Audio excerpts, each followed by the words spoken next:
다윗을 죽이려는 사울 왕의 의지를 막을 수 없다는 것을 인지한 요나단은 사무엘상 20장 42절에서 다윗과 작별합니다. 그리고 오늘 본문인 사무엘상 21장 1절에 요나단과 헤어진 다윗은 노비라는 이름의 도시로 피신을 했습니다. 그리고 뒤이어 사무엘상 21장 10절에서는 다윗이 블레셋 영내의 지역인 가드라는 도시로 도망을 했다고 말씀하고 있다는 거죠. 그렇다면 오늘 본문인 사무엘상 21장 1절부터 9절까지의 말씀은 다윗이 이스라엘의 국경을 넘어 블레셋 지경으로 도망하기 위한 빌드업의 일련의 과정처럼 볼 수도 있다는 것입니다. 오늘은 두 괄식 설교로 결론부터 여러분들에게 먼저 한 문장으로 말씀을 드리고 설교를 시작하겠습니다. 주보를 보시면 설교의 제목이 거룩한 떡과 골리앗의 칼을 받은 다윗이라는 이렇게 긴 문장으로 되어 있는데, 거룩한 떡과 골리앗의 칼을 받은 다윗이라는 이 프로포지션은 간단하게 이야기하면 다윗의 약함에 초점이 맞추어져 있다는 것입니다. 시편 52편으로 갑니다. 구약성경 시편 52편 1절부터 5절까지의 말씀이 길지만 천천히 읽어보겠습니다. 시편 52편 1절부터 5절 시작. 포악한 자여, 내가 어찌하여 악한 계획을 스스로 자랑하는가? 하나님의 인자하심은 항상 있도다. 내 혀가 심한 악을 꾀하여 날카로운 삭도같이 간사를 행하는도다. 내가 선보다 악을 사랑하며 의를 말함보다 거짓을 사랑하는도다. 간사한 혀여, 너는 남을 해치는 모든 말을 좋아하는도다. 그런즉 하나님이 영원히 너를 멸하시며 너를 붙잡아 내 장막에서 뽑아내며 살아있는 땅에서 내 뿌리를 빼시리로다. 아멘. 성경 시편 52편은 다윗의 시라고 밝히면서 이렇게 시작합니다. 1절 첫 번째 단어를 보시기 바랍니다. 포악한 자여. 그런데 히브리 사본에는 포악한 자라는 단어가 나오지 않고 있습니다. 히브리 성경으로 시편 52편을 보면 이렇게 시작합니다. 2절에서 너는 어찌하여 악을 자랑하는가? 그리고 바로 뒤이어 오 강한 자여, 이렇게 되어 있다는 거죠.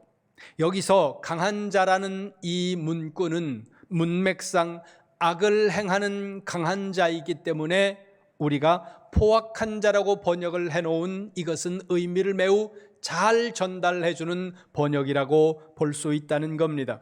그러니까 악한 자들이 자신이 가진 힘을 가지고 성공을 하고 그 성공을 사람들 앞에서 자랑하는 모습을 보면서 다윗은 탄식하고 있는 겁니다. 우리 생각에는 정직하고 선한 사람, 옳은 사람이 잘되고 성공하고 행복하고, 그리고 악한 사람들은 하는 일들이 실패하고 그들의 인생이 망했으면 좋겠는데, 우리가 세상에 나가서 살다 보면 악한 사람들이 선한 사람들보다 더 잘되고, 때로는 악한 사람들이 선한 사람들을 짓누르며 이기는 이런 현실들을 우리는 너무도 자주 만난다는 것입니다. 그것이 우리의 마음을 불편하게 만들고 때로는 우리를 고통스럽게 만드는 일이라는 것입니다. 거기 시편 52편 2절부터 이어지는 말씀을 보세요. 다윗이 묻는 겁니다. 악한 자들은 거짓말하고 남을 해치는 날카로운 말들을 칼처럼 휘두르는데, 저런 자들은 잘 되고 있는데 하나님, 도대체 이게 뭡니까? 이 말 속에는 선한 자들이 억울하고 그리고 곤고한 인생을 살아간다는 것이 전제되고 있다는 겁니다. 악한 자들은 망해야 되는 거 아닙니까? 악한 자들은 실패하고 악한 자들은 그 하는 모든 일들이 잘 되지 않아야 되는 거 아닙니까? 다윗이 지금 이렇게 묻고 있다는 거예요. 그러면서 제발 저 사람들을 땅에서 뿌리가 뽑히도록 만들어주세요. 다른 말로 하면 하나님 저 사람들 망하게 해주세요. 악한 자들이 모두 다 멸망하게 해주세요. 다윗의 입에서 저주가 흘러나오고 있다는 겁니다. 그렇다면 다윗이 이와 같이 탄식하게 되는 직접적인 동기가 뭐겠습니까? 시편 52편 1절 시작 전에 표제어가 이렇게 되어 있습니다. 히브리 사본에는 이 표제어가 1절로 되어 있습니다. 중간 정도를 보시기 바랍니다. 에돔인 도액이 사울에게 이르러 다윗이 아히멜렉의 집에 왔다고 말하던 때에 다윗이 탄식하고 있는 이유는 도액이라는 사람 때문이라는 겁니다. 이 도액이라는 사람과 관련된 사건이 오늘 우리가 읽은 본문 사무엘상 21장부터 22장까지 이어지고 있는 긴 내용입니다. 그리고 이 사건을 배경으로 해서 짓는 시가 시편 52편이라는 거죠. 오늘 본문으로 갑니다. 21장 1절입니다. 사무엘상 21장 1절 말씀 함께 보겠습니다. 같이 봅니다. 시작. 다윗이 노베 가서 제사장 아히멜렉에게 이르니 아히멜렉이 떨며 다윗을 영접하여 그에게 이르되 어찌하여 내가 홀로 있고 함께하는 자가 아무도 없느냐 하니 아멘. 다윗을 본 제사장이 다윗에게 물었다는 겁니다. 당신은 어찌하여 홀로 여기에 왔습니까? 그 질문에 대답하는 것이 2절입니다. 다윗의 말이지요. 2절 같이 봅니다. 시작. 다윗이 제사장 아히멜렉에게 이르되 왕이 내게 이를 명령하고 이르시기를 내가 너를 보내는 것과 네가 명령한 일을 아무것도 사람에게 알리지 말라 하시기로 내가 나의 소년들을 이러이러한 곳으로 오라고 말하였나이다. 아멘. 왜 혼자 왔느냐고 묻는 제사장의 질문에 다윗이 대답을 하고 있는데 다윗의 대답을 보면 모두가 다 사실이 아닌 말을 하고 있다는 겁니다. 첫째는 사울 왕이 나를 이곳으로 보내서 내가 왔습니다. 사울 왕이 보내서 다윗이 지금 이 노브로 온 것이 아니라 도망 온 것입니다. 사울을 피해.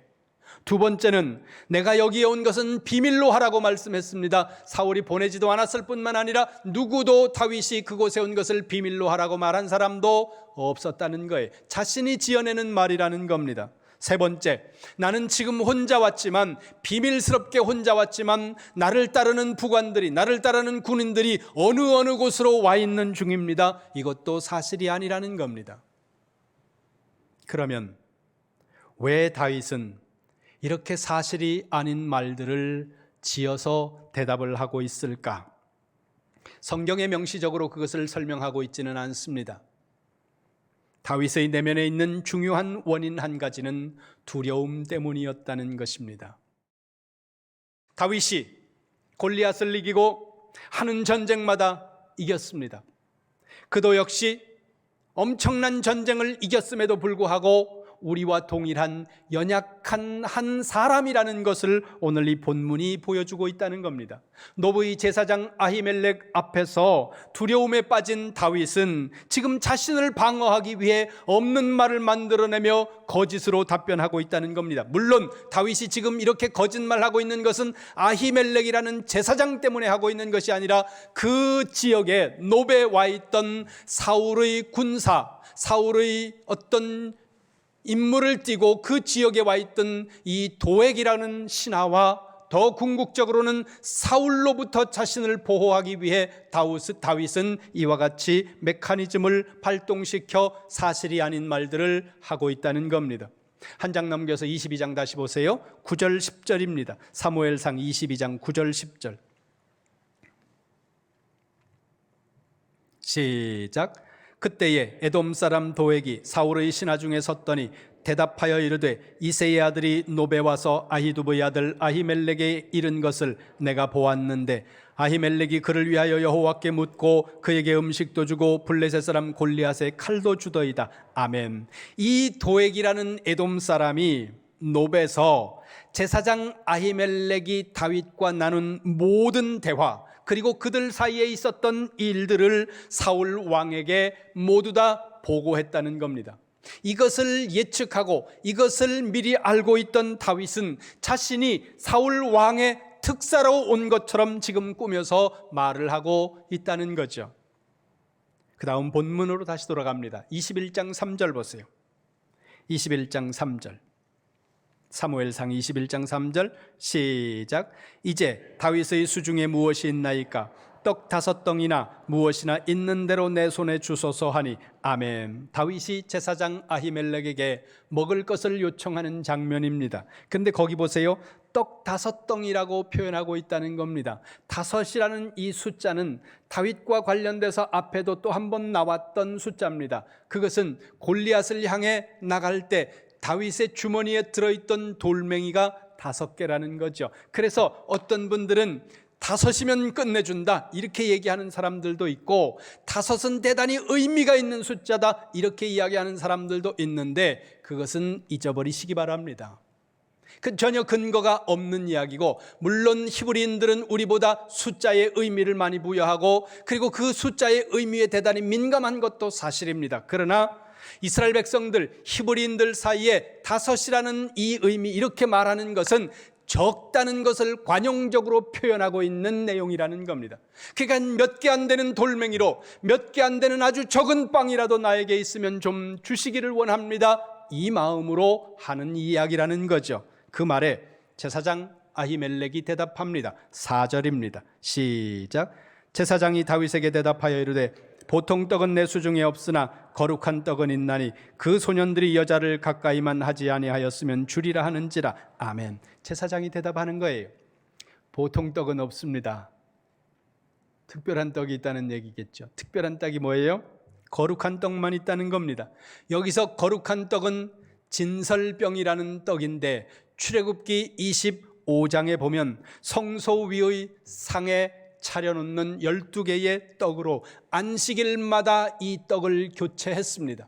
그리고 안식일이 돌아오면 새로운 떡을 상 위에 올리면서 있던 떡을 내리면 그 내려진 떡은 오직 제사장만이 먹을 수 있도록 그렇게 규정된 떡이었다는 겁니다. 그런데 5절을 보시기 바랍니다. 사무엘상 21장 5절입니다. 시작. 다윗이 제사장에게 대답하여 이르되 우리가 참으로 3일 동안이나 여자를 가까이 하지 아니하였나이다. 내가 떠난 길이 보통 여행이라도 소년들의 그릇이 성결하겠거든 하물며 오늘 그들의 그릇이 성결하지 아니하겠나이까 하매 아멘. 길게 말하고 있는데 무슨 말이냐 하면, 제사장 외에는 먹을 수 없는 떡이지만 달라는 거예요. 다윗처럼 하나님의 말씀에 철저하려고 했던 사람이 몇 사람이나 있을까요? 그런데 그 다윗이 지금 하나님의 말씀을 자신에게 느슨하게 적용하고 있는 겁니다. 물론 아히멜렉도 그렇게 적용하고 있습니다. 그리고 이 문제는 후일 예수님이 안식일과 관련하여 말씀하실 때 인용하고 있는 본문이기도 하다는 거예요. 어찌되었든 다윗은 하나님의 말씀이라면 철저했던 그였지만, 지금 그가 가지고 있는 이 배고픔과 쫓기는 상황 속에서 자신의 필요를 채워야 한다는 이 절박함 가운데서 하나님의 말씀을 보다 느슨하게 자기에게 적용하고 있다는 거죠. 무슨 의미입니까? 자기에게, 연약한 자기에게 관대하기를 원하고 있다는, 자기의 연약함을 드러내고 있다는 겁니다. 다시 8절을 보시기 바랍니다. 사무엘상 21장 8절입니다. 같이 봅니다. 시작. 다윗이 아히멜렉에게 이르되 여기 당신의 수중에 창이나 칼이 없나이까? 왕의 일이 급함으로 내가 내 칼과 무기를 가지지 못하였나이다 하니 아멘. 다윗이 제가 급하게 오느라고 아무런 무장을 하지 못하고 왔는데 역시 사실이 아니에요. 그런데 무기가 있으면 나한테 무기를 좀 주세요, 이렇게 이야기를 하고 있다는 거죠. 그 말에 제사장 아히멜렉이 답변하는 것이 9절입니다. 시작. 제사장이 이르되 내가 엘라 골짜기에서 죽인 블레셋 사람 골리앗의 칼이 보자기에 쌓여 에봇 뒤에 있으니 내가 그것을 가지려거든 가지라. 여기는 그것밖에 다른 것이 없느니라 하는지라. 다윗이 이르되 이 같은 것이 또 없나니 내게 주소서 하였더라. 아멘. 제사장이 하는 말이, 여기는 칼 같은 거 그런 거 없고, 다만 자네가 거기 엘라 골짜기에서 블레셋 장수 죽일 때 그 블레셋 장수한테서 빼앗은 골리앗 칼 있지 않냐, 그 칼 보자기에 싸서 제사장들 가운 넣어놓는 저기 어디다 둔 것 같은데 그거라도 괜찮으면 그걸 가지고 가든지, 이렇게 얘기를 하니까 9절 맨 마지막에 다윗이 대답하는 거 보세요. 그거보다 더 좋은 칼이 어디 있습니까? 조금 관점을 달리하면 다윗이 이 제사장들의 도시 노브로 피신을 해온 궁극적인 목적이 이 칼 때문이라고 보고 있는 구약신학자들도 있습니다. 무슨 의미냐 하면 다윗이 10절에서 블레셋으로 넘어가거든요.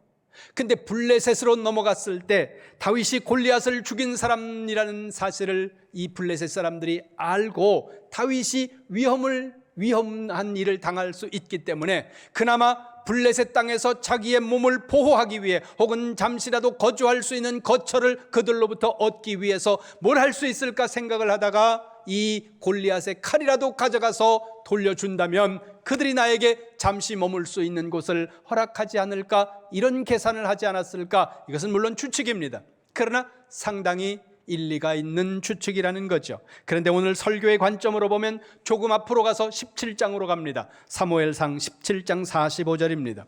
17장 45절 같이 봅니다. 시작. 다윗이 블레셋 사람에게 이르되 너는 칼과 창과 단창으로 내게 나아오거니와 나는 만군의 여호와의 이름 곧 내가 모욕하는 이스라엘 군대의 하나님의 이름으로 내게 나아가노라. 아멘. 그 다음에 47절 보세요. 47절 시작.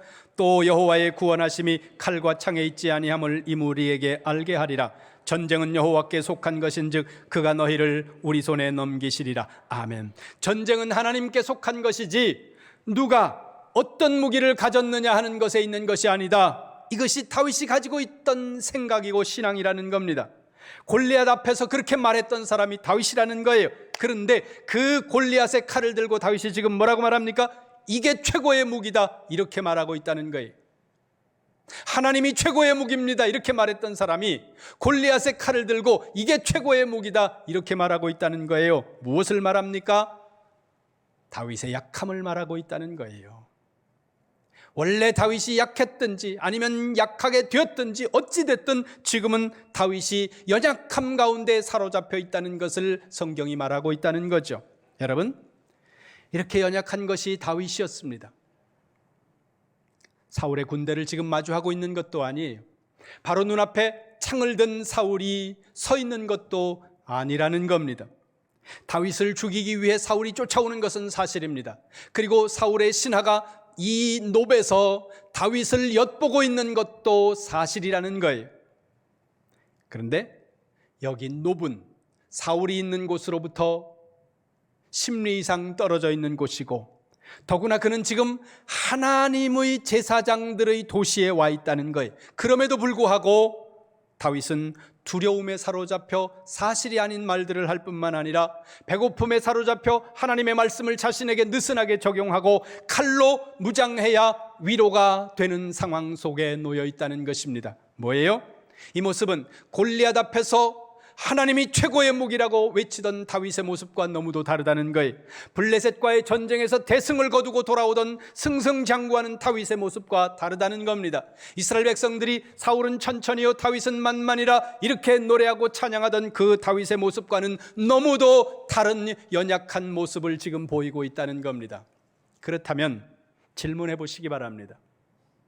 성경은 왜 이렇게 연약한 다윗의 모습을 우리에게 보이고 있는가? 그것은 이렇게 약하고 이렇게 때로는 초라한 다윗이라 할지라도 하나님께서 시간 속에서 그를 연단하시고 하나님께서 그를 손에 붙들어 쓰시기만 하면 놀라운 일을 이룰 수 있다고 하는 사실, 그리고 그 일을 이루어 가시는 분이 하나님이라는 사실을 이 말씀을 통해 우리에게 보여주고 있다는 것입니다. 여러분, 우리가 연약하고 때로 부족하고 여러분 스스로 여러분 자신을 볼 때 실망하는 경우들이 있을 수 있습니다. 자기가 자기에게 실망하고 낙심하고 그러는 순간이 여러분 온다고 하더라도 좌절하고 포기하지 마시기 바랍니다. 로마 군인이 아니라 허드렛 일 하는 소녀 앞에서 나는 저 나사렛 예수라고 하는 사람과 함께 다니던 사람이 아니다, 자기 자신을 저주하면서 맹세하면서 부인하던 겁 많던 베드로, 주님이 모진 억울한 재판을 받는 그 재판정에 깊이 들어가지 못하고 뜰 바깥에서 외롭게 불을 쬐이면서 그 주님의 모습을 애처로이 바라보고 있는 이 연약했던 베드로도 하나님의 손에 붙들려서 쓰이니까 죽음을 두려워하지 않는 사도, 한 번에 설교하면 3,000명이 하나님 앞에 돌아오고 마지막에는 주님처럼 십자가에 못 박혀 거꾸로 세상을 떠나면서 주님을 바라보던 그 사도 중에 사도가 되더라는 거예요. 노베 제사장 아히멜렉 앞에서 거짓을 말하고 하나님의 말씀을 자신에게 느슨하게 적용하면서 칼을 들어야 위안이 될 수 있는 이 연약한 사람 다윗이지만, 그 연약한 다윗을 하나님이 붙드시고 시간 속에서 연단하시고 쓰시니까 이스라엘 역사상 가장 넓은 영토를 차지하고 주변의 모든 나라들을 굴복시켜 조공을 받았을 뿐만 아니라 이스라엘 역사 가운데 가장 찬란한 하나님의 나라, 여호와의 나라를 이루었던 하나님의 사람, 하나님의 마음에 합한 다윗이 되었다는 것을 오늘 성경이 우리에게 보여주고 있다는 거죠. 여러분, 제가 제 자신을 볼 때 실망할 때가 있습니다. 우리가 우리 자신의 모습을 볼 때 보잘것없고, 그리고 낙심하고, 그리고 주저앉고 싶은 초라한 모습이 보일 때가 있다는 겁니다. 그러나 여러분 기억하시기 바랍니다. 아무리 연약한 사람이라고 하더라도, 부족한 사람이라고 하더라도 하나님의 손에 붙들리고 시간 속에서 하나님이 그를 연단하셔서 하나님이 쓰신다면 우리가 상상할 수 없는 일들, 우리가 꿈꾸지 못했던 일들을 하나님께서 우리를 통해서 이루실 수 있는 분, 그분이 하나님이라는 사실을 기억하시기를 주님의 이름으로 축원합니다. 축원합니다. 그러면 마지막으로 한 번만 더 질문을 하시기 바랍니다. 그렇다면 왜 하나님은 이렇게 약한 사람을 들어서 쓰시는가? 왜 하나님은 이렇게 약한 사람을 약한 자리에서 들어서 사용하실까? 거기에 대해서는 사도 바울이 고린도전서 1장에서 아주 명확하게 답변하고 있다는 거죠. 보겠습니다. 고린도전서 1장 27절부터 29절까지의 말씀입니다. 좀 길지만 다 보겠습니다. 고린도전서 1장 27절부터 29절입니다. 시작. 그러나 하나님께서 세상에 미련한 것들을 택하사 지혜 있는 자들을 부끄럽게 하려 하시고, 세상에 약한 것들을 택하사 강한 것들을 부끄럽게 하려 하시며, 하나님께서 세상에 천한 것들과 멸시받는 것들과 없는 것들을 택하사 있는 것들을 패하려 하시나니 이는 아무 육체도 하나님 앞에서 자랑하지 못하게 하려 하심이라. 아멘. 이게 이유라는 거예요. 설명이 필요합니까? 구체적인 해석이 필요합니까? 여러분이 읽는 순간 그냥 여러분 마음속에 이 의미가 확 들어오지 않습니까? 하나님께서 왜 약한 사람을 들어서 하나님의 일을 하시느냐? 왜 강한 사람이 부끄러워할 정도로 하나님은 약한 사람을 들어서 일을 하시느냐? 그 이유를 하나님은 밝히고 있다는 거예요. 그래서 바울은 우리가 약할 때 어떻게 해야 되느냐에 대해서 고린도후서 12장 9절에서 한 번 더 말씀합니다. 보겠습니다. 고린도후서 12장 9절입니다. 고린도후서 12장 9절 말씀 같이 봅니다. 시작. 내게 이르시기를 내 은혜가 내게 족하도다. 이는 내 능력이 약한 데서 온전하여짐이라 하신지라. 이러므로 도리어 크게 기뻐함으로 나의 여러 약한 것들에 대하여 자랑하리니 이는 그리스도의 능력이 내게 머물게 하려 함이라. 아멘. 하나님의 능력은 우리의 약한 데서 온전해진다는 거예요. 하나님은 우리가 약할 때 더 강해지는 하나님이라고 주님 말씀하고 있다는 겁니다. 그런데 우리는 매일 우리가 강해지기만을 꿈꾸고 있지 않습니까? 우리가 약해질 때 그 순간 하나님이 우리에게 강력하게 더 역사하실 수 있는 순간임에도 불구하고 우리는 끊임없이 우리의 강함만을 추구하고 있는 것은 아닌가, 여러분을 돌아보시라는 거예요. 여러분이 강해지는 것을 정죄하자는 게 아닙니다.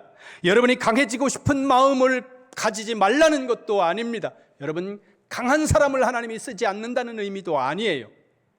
약한 사람을 쓰신다는 이 의미는 하나님이 강한 사람, 부자, 높은 사람은 죄다 버린다, 이런 의미는 아니라는 거예요.